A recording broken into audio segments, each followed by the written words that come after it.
C'est essentiellement parce qu'il n'y a pas de militants ce soir. On l'écoute. Mes chers compatriotes, de métropole, d'outre-mer et de l'étranger. Ce dimanche 30 juin, premier tour des élections législatives, le peuple français a répondu à l'appel des urnes, avec la participation la plus importante depuis 40 ans. Aujourd'hui, les Français ont été au rendez-vous de leurs responsabilités. Ils ont fait honneur à notre démocratie et je tiens à les en remercier. À nouveau, 3 semaines après les élections européennes, qui ont entraîné la convocation de ces élections législatives anticipées, ils ont rendu un verdict sans appel et confirmé leur aspiration claire au changement. En portant les candidats du Rassemblement national et de ses alliés en tête, en leur permettant d'accéder au second tour dans une écrasante majorité de circonscriptions, les Français ont fait naître un espoir sans précédent dans tout le pays. Je veux leur exprimer ma gratitude et je les appelle à rester mobilisés dans un ultime effort dimanche 7 juillet prochain. Le vote qu'ils exprimeront dimanche prochain est l'un des plus déterminants de toute l'histoire de la Ve République. À l'évidence et au regard des résultats, le camp présidentiel, encore largement désavoué aujourd'hui, n'est plus en mesure de l'emporter. Et le score élevé de l'extrême gauche soulève des inquiétudes majeures. Désormais, le choix est clair. Et 2 chemins s'offrent à la France.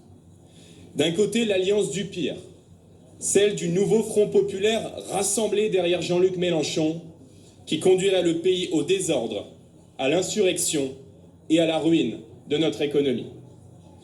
De l'autre, l'Union nationale, que j'ai l'honneur de conduire aux côtés de Marine Le Pen, d'Éric Ciotti et de nos alliés.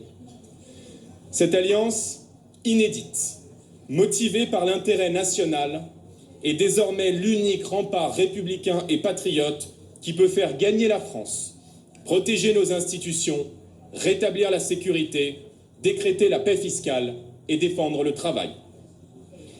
Cette extrême gauche dangereuse a fait le choix d'investir des candidats communautaristes, fichés S, aux propos et à l'attitude inacceptables. Elle propose ouvertement dans son projet de désarmer la police, d'ouvrir grand les vannes de l'immigration, d'abolir la loi de lutte contre les squats, ainsi que la loi de lutte contre le séparatisme islamiste. Désormais sans limite morale, injurieux à l'égard des institutions et de tous ceux qui pensent différemment d'eux, M. Mélenchon et ses amis font courir à notre nation un péril existentiel. J'appelle donc ce soir tous les Français attachés à leur liberté, au redressement de la France, à me rejoindre pour amplifier la dynamique et faire gagner l'union nationale face à ceux qui entendent nous diviser, abîmer l'ordre public et bafouer nos valeurs. Dimanche prochain, si les électeurs nous accordent une majorité absolue pour redresser le pays, j'entends être le Premier ministre de tous les Français, à l'écoute de chacune et de chacun, respectueux des oppositions, ouvert au dialogue et soucieux à chaque instant de l'unité de la nation. J'entends être le Premier ministre du quotidien, celui qui placera dans ses grandes priorités la défense du pouvoir d'achat, le rétablissement de l'ordre et de la sécurité partout sur le territoire et bien sûr la reprise en main de notre politique migratoire. J'entends être un Premier ministre de cohabitation, respectueux de la Constitution et de la fonction du président de la République, mais intransigeant sur la politique que nous mettrons en œuvre au service de la France et au service des Français. 7 jours nous séparent désormais d'un choix historique. Et je souhaite que cette campagne de second tour puisse se déployer dans un climat apaisé, honnête, respectueux des institutions et des règles démocratiques.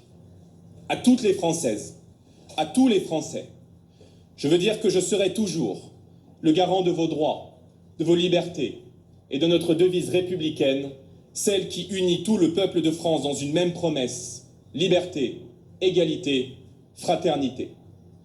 Le temps est venu de porter à la tête du pays des dirigeants qui vous comprennent, qui vous considèrent et qui vous aiment autant qu'ils aiment la France. Dimanche prochain, la victoire est possible et l'alternance est à portée de main. La France et la République doivent l'emporter. Soyons unis, soyons rassemblés, soyons mobilisés pour le changement. Vive la France et vive la République.